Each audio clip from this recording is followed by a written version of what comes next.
Well, the first thing we have to do is get spending under control in Washington. It's completely out of control. It's gone.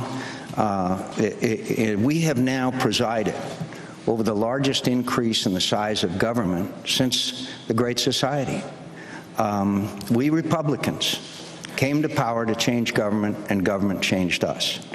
And the worst symptom of this disease is what my friend Tom Coburn calls earmarking as a gateway drug, because it's a gateway. It's a gateway to out-of-control spending and corruption. And we have former members of Congress now residing in federal prison because of the evils of this earmarking and pork barrel spending. You know, we spent $3 million to study the DNA of bears in Montana. I don't know if that was a criminal issue or a paternal issue, but the fact is that it was $3 million of our taxpayers' money, and it has got to be brought under control. As President of the United States, I want to assure you, I've got a pen. This one's kind of old.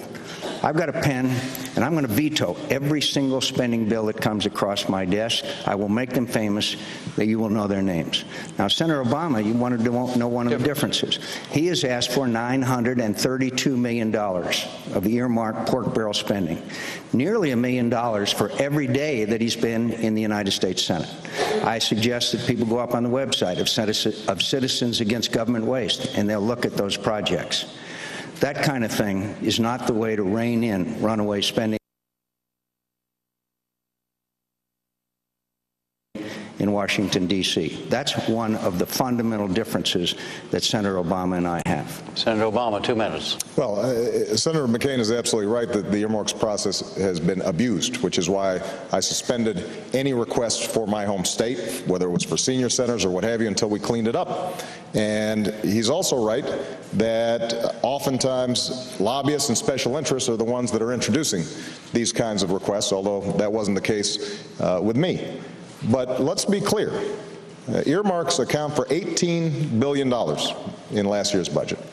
Senator McCain is proposing, and this is a fundamental difference between us, $300 billion in tax cuts to some of the wealthiest corporations and individuals in the country. $300 billion. Now, $18 billion is important. $300 billion is really important. And in his tax plan, you would have CEOs of Fortune 500 companies getting an average of $700,000 in reduced taxes while leaving 100 million Americans out. So my attitude is we've got to grow the economy from the bottom up. What I've called for is a tax cut for 95% of working families, 95%.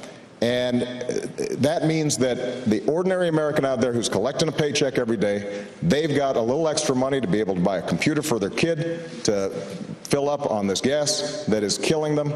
And over time, that I think is going to be a better recipe for economic growth than the policies of President Bush that John McCain wants to follow.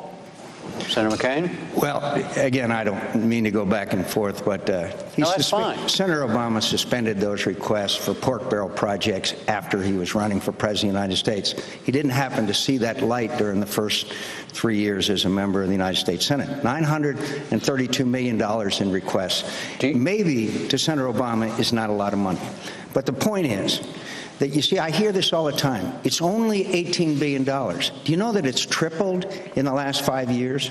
Do you know that it's gone completely out of control to the point where it corrupts people?